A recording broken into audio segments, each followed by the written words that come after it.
Bună, Fecioară! Bine ai venit și mă bucur să te am aici alături de mine. Ce mai faceți voi, fecioarele mele dragi? Cum sunteți voi? Cum vă bucurați voi în această vară? Am sentimentul că pentru voi va fi așa ca un festin de citire. Vreau să vă tratez așa regește pentru că îmi sunteți dragi și vreau să văd pentru voi, înainte de a începe etalarea în tarot, folosindu-ne de crucea celtică, vreau să văd din acest oracol ce primim pentru tine. Foarte multe cărți au venit și avem toate semnele de foc. Sunt 3 cărți, 3 carduri, de fapt. Și mesajele acestor carduri sunt Leu Berbec Săgetător și anume să te despovărezi de acele poveri pe care tu le porți pe umerii tăi și să devii mai optimistă, să fii mai optimistă. Sortează-ți sentimentele, de asemenea, este important pentru tine cu acest card de aici, cu ultimul pătrar de lună în zodia Berbec și crede în norocul tău, crede în norocul tău. Ai încredere în univers și crede în norocul tău. Până la urmă, tu știi, dragă fecioară, că acea persoană care crede, acea persoană este salvată. Credința ta este salvarea ta. Nu uita de acest lucru. Eu am un citat pe care îl țin aproape de sufletul meu și pe care am să-l împărtășesc cu tine. Este din limba engleză, dar bineînțeles este întâlnit și la noi. Și anume, walk by faith and not by sight. Mergi după credința ta și nu după ceea ce tu vezi. Mergi după credința ta și nu după cum vezi lucrurile că se desfășoară în exterior. Exteriorul este doar un feedback și noi am mai discutat pe acest canal despre aceste lucruri. Exteriorul reprezintă feedback-ul pe care tu îl primești la felul în care tu percepi lumea. Și nu știu dacă m-am făcut înțeleasă aici, adică e ca un fel de rotiță de hamster, dacă e să o luăm așa. Tu percepi lumea într-un anume fel și pentru că tu percepi lumea în acel mod, lumea se așează la picioarele tale și îți arată faptul că așa e. Bine, știm că adevărul poate fi și obiectiv și subiectiv și știm că anumite lucruri sunt bătute în cuie, însă acele lucruri pe care tu le poți schimba, tu știi de ele. Și chiar sper, pentru că, nu știu, am deschis acest topic aici cu tine, pentru că, așa cum îți spuneam, vreau să te tratez regește. Și sper să nu mă pierd în detalii. Văd pajul de spade. Pajul de spade, 6 de bâte, cavalerul de cupe, o ofertă de dragoste, poate din partea unui leu, poate din partea unui vărsător. Atenție pentru acele fecioare care vă aflați la cuspida dintre leu și fecioară. E posibil să rezonați cu citirea leului. Foarte interesante sunt aceste energii. E cineva care te urmărește. Pentru tine, acest paj de spade îl simt ca pe cineva care te urmărește. Poate fi un leu, o persoană care are o ofertă de dragoste pentru tine sau și te vede precum această stea, vezi tu? Hai să vedem. Situația de față, regele de cupe. Provocarea aici o reprezintă 9 de bâte. În subconștientul tău, dar ce se întâmplă acolo? Avem 3 de spade. În trecut, tu lași 7 de cupe. Pajul de cupe în gândurile tale, 7 de bâte, în viitorul apropiat, diavolul, în starea ta emoțională și în același timp sfatul pentru tine. În energia din exterior avem magicianul, frica sau speranța, nebunul și rezultatul posibil obținut. Avem cavalerul de bâte. De la cavalerul de cupe trecem la cavalerul de bâte. Ok, hai să vedem ce este cu aceste energii. În ce mă bagi tu, dragă fecioară? De ce nu poate fi o citire curată, cu energii doar curate? Regele de cupe este în situația dată. Situația despre care noi vorbim, cred că ține de dragoste. Regele de cupe poate să reprezinte un rac, scorpion sau pești din viața ta. O persoană care te iubește și te iubește onest, te iubește sincer. Doar că bănuiesc eu, fie tu nici măcar nu știi de această persoană, fie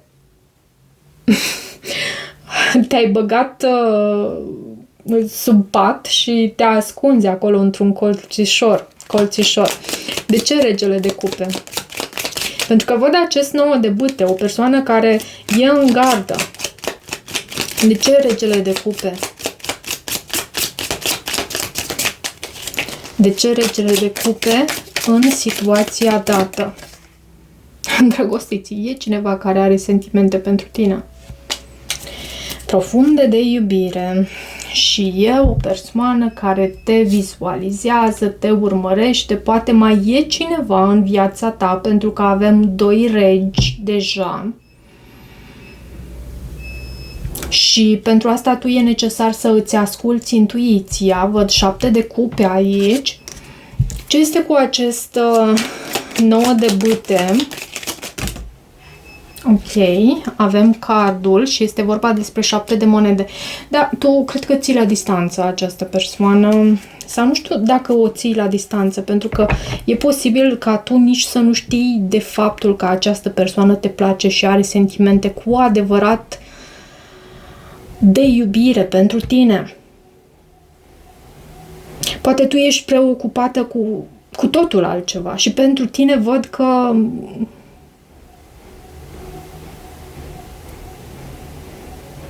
hai să vedem ce este cu acest 3 de spade totuși. 3 de spade în subconștientul tău. Ce este cu acest 3 de spade? Justiția. Și faetonul. Cineva te rănește.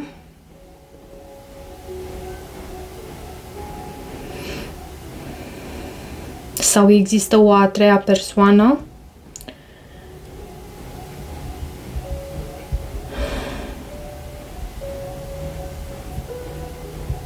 Și faetonul. Poate un rac este important pentru tine, dar justiția reprezintă și zodia balanță. Ce este cu aceste carduri în subconștientul tău? Ce ar trebui să-ți transmit eu ție, dragă fecioară?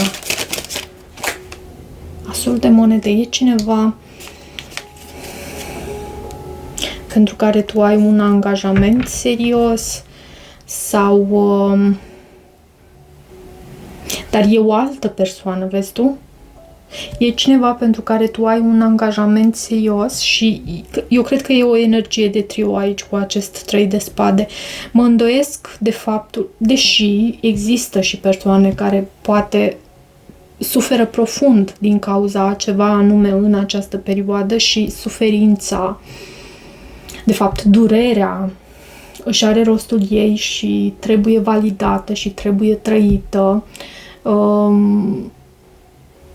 Să ne dăm însă un timp totuși pentru aceste lucruri, după care să ne ridicăm, pentru că avem tendința la un moment dat să ne obișnuim cu acea durere și de fapt să o transformăm în suferință. De ce 7 de cupe? De ce 7 de cupe?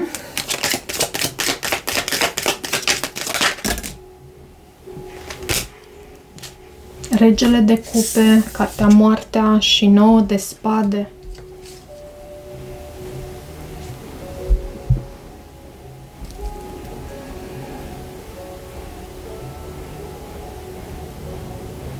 Poate un scorpion. Ceva s-a încheiat, ceva ce ți-a dat un profund stres și griji și nopți nedormite. Cineva care te-a tot urmărit. Dar tu asta lași în urmă. Poate ai avut de a face și vezi tu, se repetă regele de cupe și regele de cupe, le avem pe ambele din aceste două pachete. De ce pajul de cupe este cartea peștilor și în același timp îl avem acest card în gândurile tale? De ce? De ce acest paj de cupe? 7 de bâte și cavalerul de bâte. Acest cavaler pe care, sau acest cavaler cu care tu închei această etalare. Tu ții la distanță pe cineva și poate nici nu conștientizezi acest lucru. Cineva tot tatonează terenul în ceea ce te privește pe tine și parcă ușor, ușor și tu îți dai seama de acest lucru, dar cred că pentru o perioadă tu nici măcar nu ai conștientizat. De-abia acum conștientizezi, poate îți spun eu, cine știe. Sau îți începi să îți dai seama că e cineva acolo prin preajma ta. Și avem 7 de bâte, 7 de bâte în viitorul apropiat. Ce este cu acest 7 de bâte? Este și o carte a defensivității și cavalerul de monede.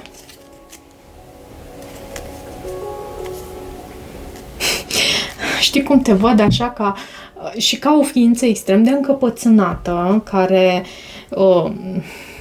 chiar dacă tu ești semn mutabil, până la urmă ești un semn mutabil de pământ și semnul acesta, Fecioară, semnul mutabil de pământ, are tendința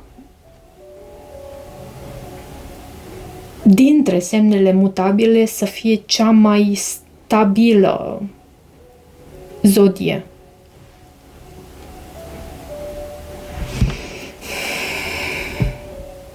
Defensivitate văd aici și văd că tu vrei să pui punct la ceva anume.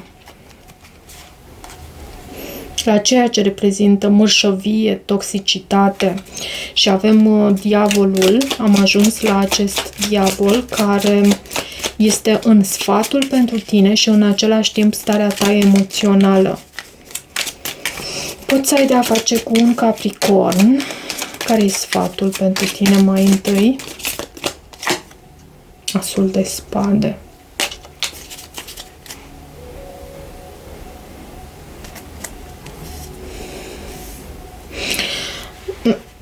Știi cum mai văd aici cu acest card diavolul? Poate fi vorba și despre obsesii.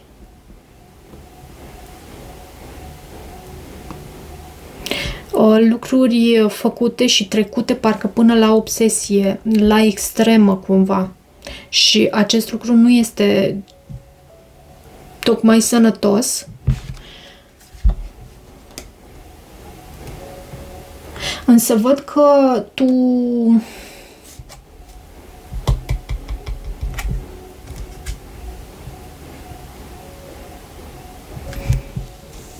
văd că asta îți aduce victorie. Fie ai de a face cu un Capricorn, mă repet, fie Și iarăși Capricornul este guvernat de Saturn. Saturn este profesorul sever. Fie Saturn are un rol important în harta ta natală și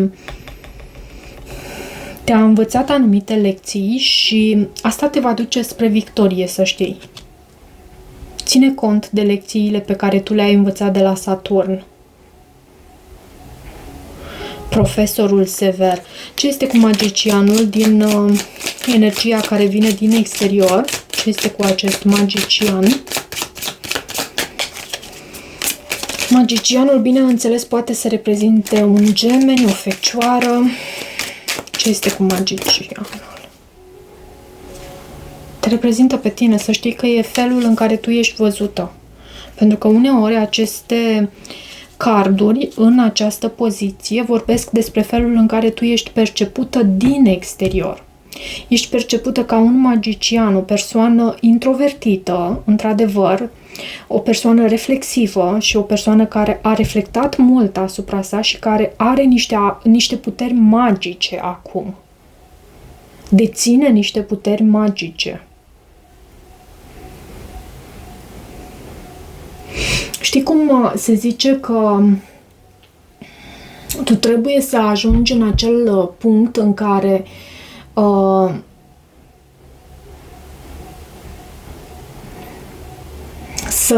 cum e citatul în engleză? Let reality bend to your will sau așa ceva. Să lași exteriorul să se supună voii tale, voinței tale. Cred că unele dintre voi ați ajuns în acest punct.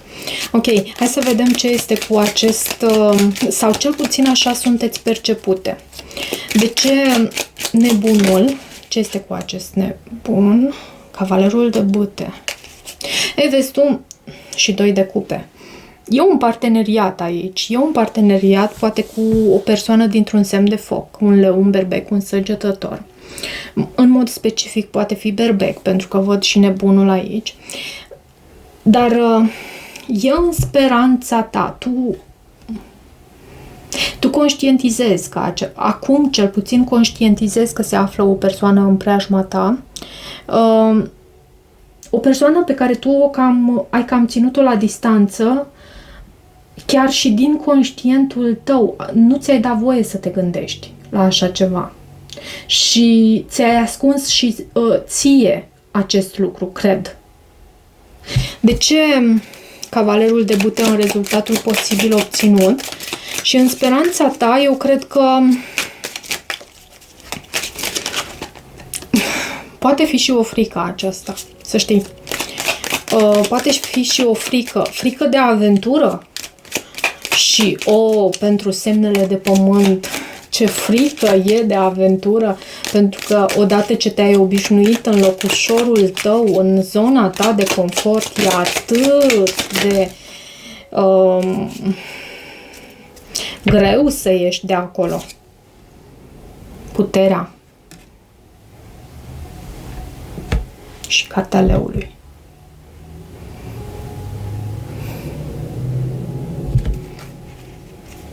Soarele.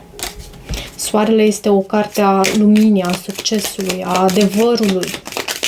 Cred că până la urmă vei afla despre cine este vorba aici, sau nu că vei afla, îți vei da seama ce este cu puterea și cavalerul de bâte în rezultatul posibil obținut. Pajul de cupe. E vorba despre această oportunitate pe care tu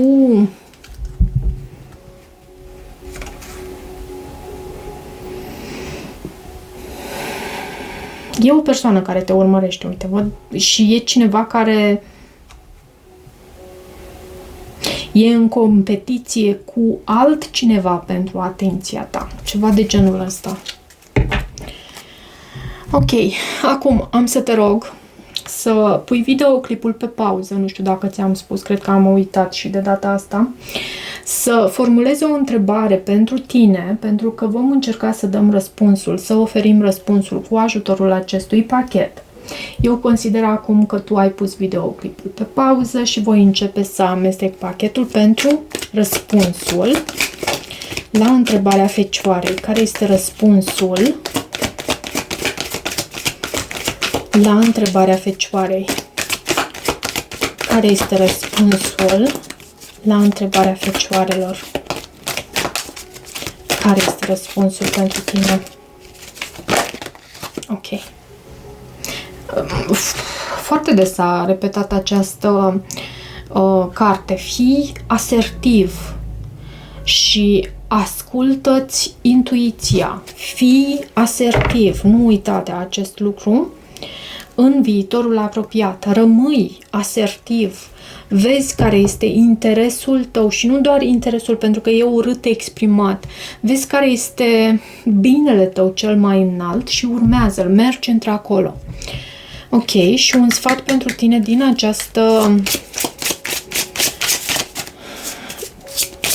acest oracol.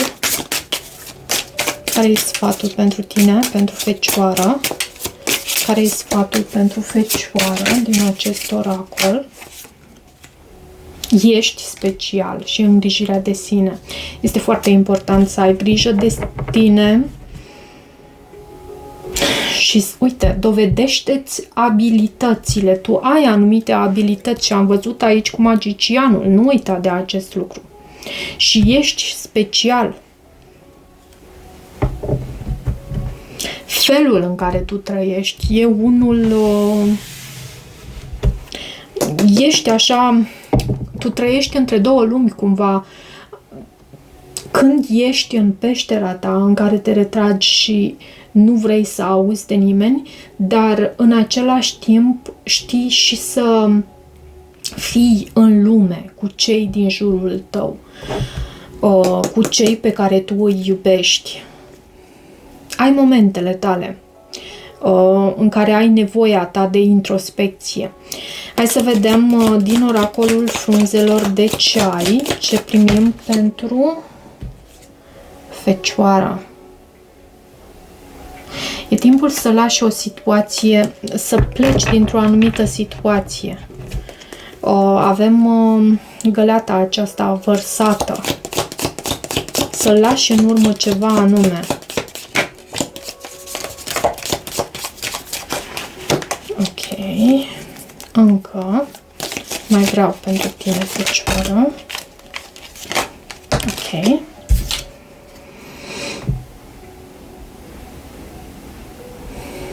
Noi oportunități, posibilități și căi se deschid pentru tine foarte frumos. Și un anunț, afli anumite vești, o anume noutate, celebrare, distracție, plăcere, bucurie. Foarte frumos. Da, într-adevăr, e timpul să lași ceva în urmă. Nu știu ce anume. Chiar nu știu, pentru că din citirea în tarot nu mi-a ieșit. Poate durerea sufletească, poate că e timpul ca eremitul să iasă în lume, poate e timpul și astfel pentru tine, dar și să petreacă, să aibă parte și de aventură, pentru că ai stat o perioadă destul de lungă în peștera ta și e de ajuns. Ai nevoie de creștere, ai nevoie să înveți lucruri noi, ai nevoie să ieși din zona ta de confort. Da, și ai încredere în univers. Dacă rezonezi cu acest mesaj, nu uita să te abonezi canalului și să mai treci pe aici. Poți să devii și membru al acestui canal și găsești detalii în descrierea videoclipului. Bineînțeles, dacă îți dorești acest lucru.